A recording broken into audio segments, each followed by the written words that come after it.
Hey everyone, welcome back to Go English. I'm Mizu. This channel is all about learning simple, practical English you can use in real life, not just in a textbook. Hey guys, I'm Lucas. Welcome back to learners all around the world. We're really happy to have you here, learning English together with us. Before we start, we just want to say thank you so much for all the lesson suggestions and requests from you, our learners. We truly appreciate them. We read them carefully, and we always try our best to create lessons based on what you want to learn. If you've requested a topic but haven't seen it yet, please feel free to comment again so we don't miss anyone. Thank you so much for learning and growing with us. So, Lucas, how are you today? Did you have a busy day? Yeah, a little busy, but good. I met an old friend after work yesterday. Oh, nice. I met her at a cafe near my office. We talked for a while. See, in your answer, there's something interesting we're going to talk about today. You said her, not she, and you didn't even think about it. Oh yes, words like her, his, and him are exactly the ones that confuse English learners all the time. And that's exactly where English learners usually stop and think, wait, should I say her or she? Is her a person or something that belongs to someone? Yeah, and then comes another one. Is it his phone or him phone? That one confuses a lot of people. And sometimes you hear her, sometimes hers, and you think, why does English change again? Here's something important. The problem is not your English, and it's not because you didn't memorize enough grammar. The real problem is that we focus too much on the word instead of looking at what's happening in the situation. So in this video, we're not learning grammar tables. We're not using technical terms. We're just going to look at real-life situations, see who we're talking about, and feel where the action goes. Because when you stop asking, what word is this, and start asking, what is happening here? Using his, her, and him becomes natural. All right, are you ready? Let's jump right into today's real-life English together.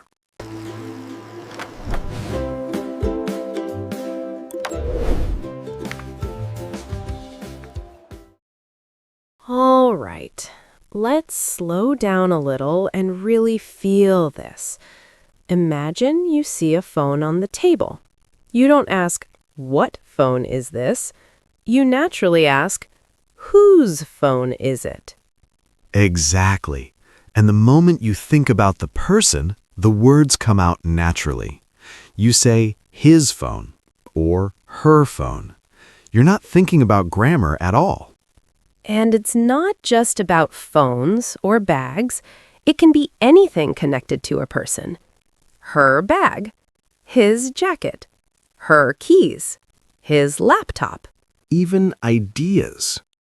You can say, that was his idea, or I really like her idea. The idea belongs to someone, so his and her just feel right. And sometimes it's people, not things. You can say her brother, his sister, her parents. Again, same feeling, connection, belonging. Even small personal things. Her smile, his voice. Those things are part of someone, so English naturally uses his or her. Here's the key point. You don't need to think, is this a possessive adjective? Just ask one simple question in your head. This thing belongs to who? If the answer is a person, his or her will usually be the right choice. And once you start feeling that, you stop translating and English starts sounding natural. All right, let me go back to that friend I mentioned earlier, just to make this really clear. I met her at a cafe after work. Okay, pause for a second and really listen to what you just said. You said her, not her cafe, not her job, not her anything. You're clearly talking about the person herself. Exactly. Because in that moment, I wasn't thinking about who owned what or any extra information. In my head, there was only one thing, the person. And that feeling right there is super important. You're not pointing at an object. You're not describing something. You're simply interacting with a human being. Right. I just did an action. Nothing more complicated than that. I met her. So here's the key question learners should quietly ask themselves. Is the action going directly to a person? If the answer is yes, then naturally, him or her appears. Let's test that feeling with a few everyday examples. I called her last night. I sent him a message. I saw her on the street. Now, notice something interesting here. In all of these sentences, there's no ownership at all. Exactly. There's no his phone, no her house, no this belongs to someone feeling anywhere. Just simple actions happening. Call, meet, see. And on the other side of each action, there's a real person receiving it. Here's a very simple way to feel whether you need him or her. If you can see the person, talk to the person, or even imagine touching or shaking hands with the person, Then in English, him or her will usually sound natural. for example, can you help her? She invited him to the party. I thanked her for her help. And again, still no ownership, right? None at all. What you feel instead is movement. The action starts with you and moves toward the person. And once your brain feels that movement clearly, Choosing him or her stops being a grammar problem. so don't ask yourself, which grammar rule is this? Just ask one simple question. Who is receiving the action? If the answer is a person, then him or her will simply feel right. No thinking needed.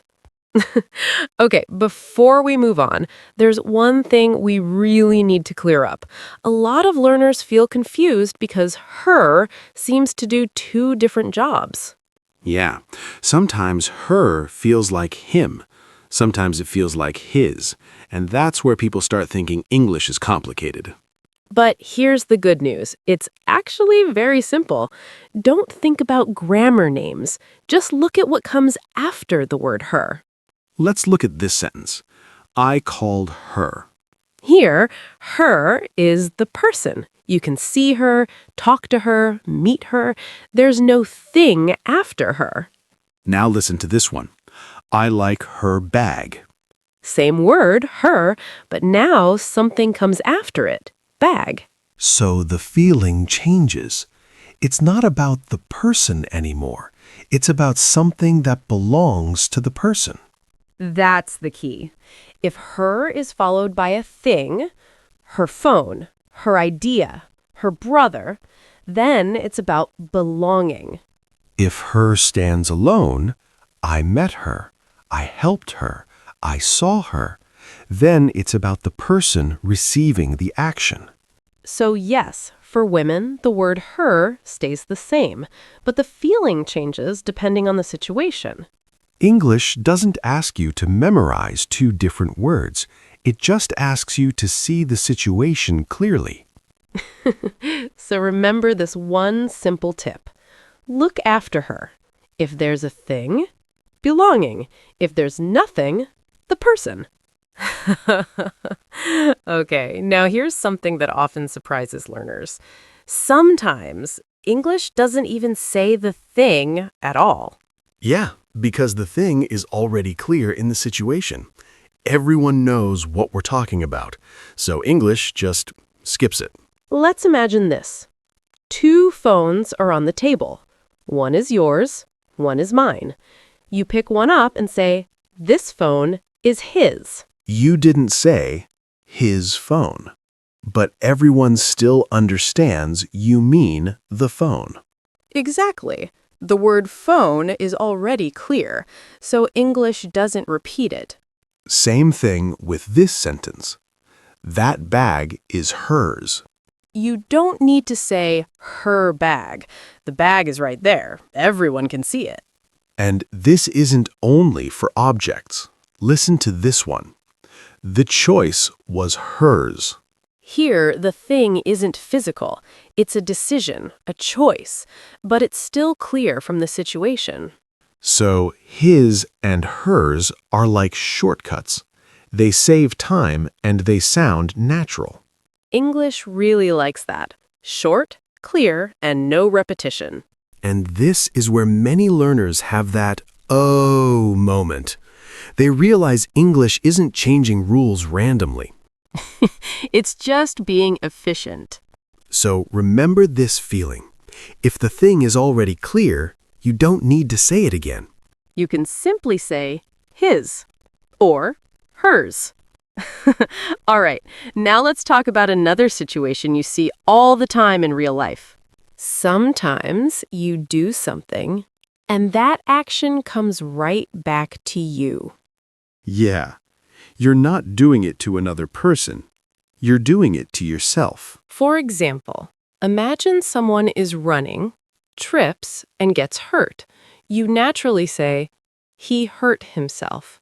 The action starts with him and it comes back to him. That's why himself feels right.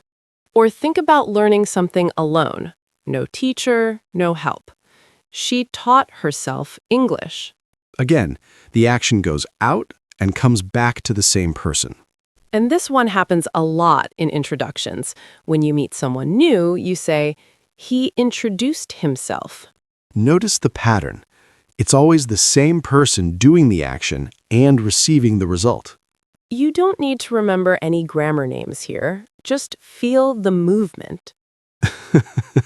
The action goes out and comes back. When you feel that loop, himself and herself become very natural. All right, before we explain anything else, let's just talk. No rules, no thinking, just listen and feel the words. Yeah. Imagine this is real life. Two people chatting. Nothing special, nothing English lesson. So, did you see Anna today? Yeah, I did. I called her this morning, actually. Oh, really? What did you talk about? Her bag. She left her bag at the cafe yesterday. That sounds like her. Was it the black one? Yeah, that one. The bag is hers, for sure. Did she come back to get it? She did, but she was rushing, tripped on the stairs, and she hurt herself a little. Oh no, is she okay? Yeah. She helped herself up and laughed it off. What about Tom? Was he there too? Yeah, I met him outside. He was waiting for her. That's nice of him. Totally. He blamed himself, though. Said he should have warned her about the stairs. See? We didn't stop to think. We didn't choose words from a rule. They just came out because the situation felt clear. Now here's the challenge for you. Pause for a second. Think about someone you know. Someone calls someone talks about a bag, someone gets hurt. Tell us the story in the comments. No pressure, just talk. Because when English feels real, it starts to flow naturally. All right, now it's your turn. Think about one friend in your life. A close friend, an old friend, or maybe someone you just met. In the comments, tell us about him or her. Just a short, real story. You can start like this. This is my friend. I met him, her. Her personality is. I really like him, her, because. Or talk about something small. His or her bag, phone, or smile. Something she did for you. A time she helped himself or herself. No grammar test. No perfect sentences. Just real English. Real feeling. And don't overthink it. If the story feels clear in your head, The words will come naturally. Write your comment below. We'll read them together and learn from real life, not from rules. So before we end, let's pause for a second. Yeah, because today wasn't about remembering forms. You don't need to memorize his, her, him, himself, herself. Instead, just look at the situation. Ask yourself one simple thing. What's happening here? Does something belong to someone? Is an action going to a person? Is the thing already clear? Or does the action go out and come back? Once you see that, the words choose themselves That's when English stops feeling heavy.